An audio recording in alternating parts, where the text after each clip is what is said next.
안녕하세요. 세상 모든 잡다한 지식 세모잡지입니다. 오늘의 주제는 필요한 만큼 벌고 욕심 없이 사는 프리터족입니다. 프리터란 프리와 아르바이터의 합성어로서 1980년대 일본에서 등장한 취직보다는 아르바이트로 생활하는 청년층을 이르는 말입니다. 한국에서는 최근에 와서야 많이 쓰이며 주목받는 말이지만 일본에서는 1987년에 처음 명명되어 익숙한 말이죠. 프리터족은 단순한 알바족을 가리키는 단어가 아닌 아르바이트조차도 프리하게 하는 사람들을 말합니다. 즉 1년이고 2년이고 꾸준히 출근하는 장기적인 아르바이트생들은 프리터족이 아니라는 얘기죠. 사람마다 다르겠지만 보통 프리터족은 1년 중 짧게는 1, 2개월에서 길게는 9, 10개월 아르바이트를 하고 그 돈으로 생활해가는 사람들입니다. 보통의 직장인들처럼 꾸준히 돈을 벌며 생활을 하고 필요한 만큼 쓴 후 남은 돈을 저축하는 것이 아니라 애초에 딱 필요한 만큼의 돈을 벌기 위한 노동만을 하고 나머지 시간은 번 돈을 아껴서 소소한 생활을 즐기는 것이라고 볼 수 있겠습니다.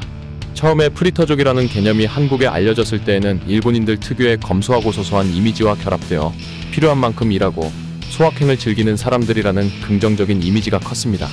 하지만 사실 프리터족은 일본에서 좋지 않은 이미지를 가진 사회적 문제가 되는 사람들을 지칭하는 말이었고 최근에는 한국에서도 그 실체가 조금씩 알려지고 있습니다.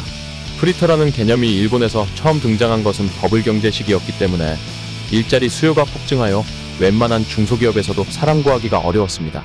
또한 아르바이트나 일용직 임금도 크게 올라서 정규직으로 취직하지 않고도 단기 아르바이트만으로 생활이 가능한 상황이었고 때문에 새로운 생활 양식으로 주목받기도 했었죠.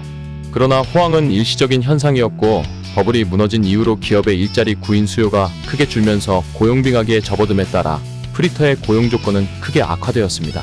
기존에 프리터 일을 하면서 여유있게 살았던 사람들이 뒤늦게 정규직으로 취직하려고 해도 일자리 수요가 줄었고 나이 제한에 걸렸기 때문에 어쩔 수 없이 부당한 대우를 받고 소위 말하는 블랙기업에서 근무하는 경우가 많아졌죠. 또한 파견 근무법이 생겨나고 대형 인력 파견 회사가 활성화된 2000년대 중반 이후부터는 파견 회사 소속으로 단기 계약으로 일하는 이들도 프리터로 통칭하는 경향도 있습니다. 즉 현재는 한국의 비정규직과 마찬가지로 계약직이고 정해진 소속이 없으면 전부 프리터라고 부른다는 것이죠. 프리터는 아르바이트 역시도 프리랜서와 같이 대우하자는 의미로 쓰이기 시작한 말인데 오히려 프리랜서가 아르바이트의 수준으로 격화되는 결과만 나왔죠. 버블 붕괴 이후 프리터족의 생활은 갈수록 쉽지 않아졌습니다.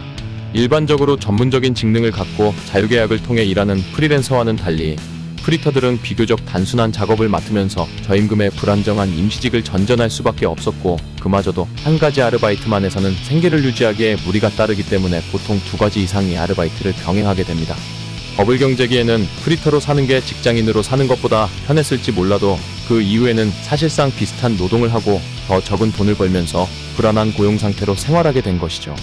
또한 이들은 기본급 외 수당이나 회사 차원에서 지급되는 각종 복지 혜택에서도 제외될 수밖에 없고 보험 적용도 불가능한 상황에 놓여 있습니다. 그렇다 보니 자연스럽게 결혼을 해서 가정을 꾸린다는 것은 생각하기 힘들고 현재 일본에서는 이들에 대해 사회인의 한 사람으로서 사회적으로 기여하지 못하는 사람들이라는 부정적인 인식이 큰 상황이죠. 2009년 3월에 개봉한 다큐멘터리 영화 조난 프리터에서는 버블 시대의 멋쟁이의 대명사였던 프리터족의 현재 비참한 실정에 대해 다루기도 했습니다. 그럼에도 불구하고 일본에는 아직도 많은 프리터족이 새로 나타나고 있습니다.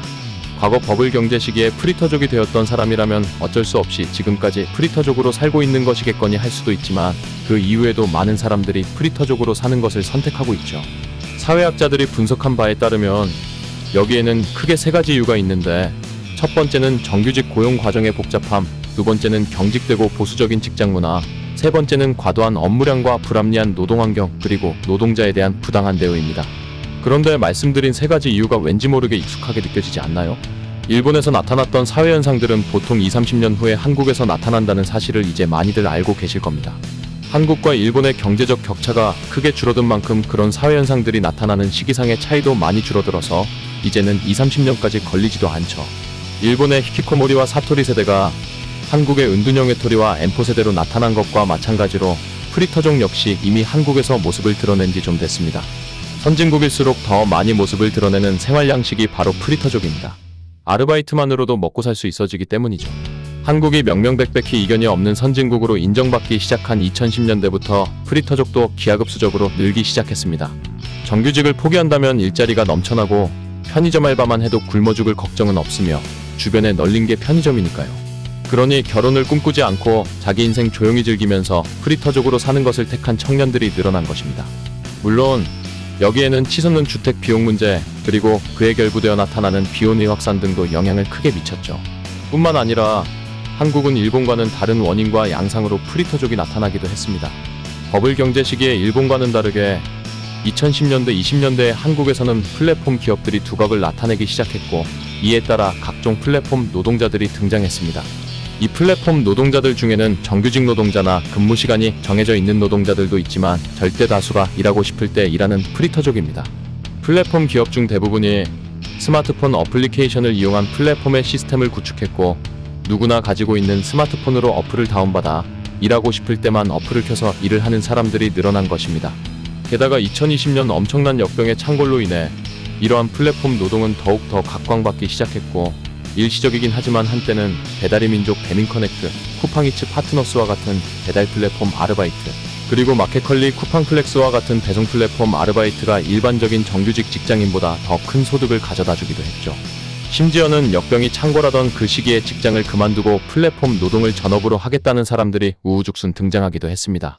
역병이 어느 정도 수그러들면서 직장을 때려쳤던 사람들 중 일부는 다시 직장으로 돌아갔고, 플랫폼 노동의 소득이 한창 때와 같지는 않지만 아직도 그때 프리터족을 선택했던 사람들 중 많은 수가 계속해서 플랫폼 노동에 종사하면서 프리터족으로 살아가고 있습니다. 물론 그 중에는 어쩔 수 없이 계속해서 프리터족으로 살아가는 사람들도 있겠지만 본인이 원해서 그런 삶을 지속하는 사람들도 많죠. 그래서 한국 역시도 일본과 마찬가지로 앞으로 계속해서 프리터족은 늘어날 것입니다. 저는 별로 좋아하지 않는 말이지만 요즘 어디서나 떠들어대는 MZ세대의 특징들을 보고 있자면 기존 전통적인 직장 문화와 이제 사회생활을 시작하는 청년 세대의 문화적 갈등이 상당히 심각하다는 것을 느낄 수 있습니다. 이는 일본에서와 마찬가지로 한국에서도 프리터족이 계속해서 늘어나게 되는 중요한 원인 중 하나일 것으로 추측합니다. 개인으로서 한국에서의 프리터의 삶은 그렇게 나쁘지만은 않다고 생각합니다. 현재까지는요. 하지만 프리터의 삶은 빠르게 변해가는 현대사회에서 어떤 양상으로 변화할지 알 수 없고, 그에 대한 대응이나 안전망조차도 없기 때문에 극도로 불안정한 것임에는 틀림없습니다. 또한 어디까지나 현재에 안주하는 데 목표를 둔 삶이기 때문에 발전적인 미래를 꿈꾸기 어렵다는 단점도 있죠. 그래서 청년들이 프리터족의 삶을 선택하는 것에 있어서는 조금 더 신중해야 한다고 생각합니다. 특히나 패자부활전이 없는 한국 사회에서는 더더욱 그렇죠. 그리고 사회는 이렇게 늘어나는 프리터족의 존재에 대해 고민할 필요가 있을 것입니다. 프리터족이 늘어날수록 혼인율과 출산율은 계속해서 낮아질 것이고, 사회적 기여를 하지 않는다며 이들을 비난하는 꼰대가 되기보다는 그에 대한 현실적인 대책을 강구하는 것이 급선무일 테니까요. 다같이 고민해봐야 할 문제라고 생각합니다. 감사합니다. 세모잡지였습니다.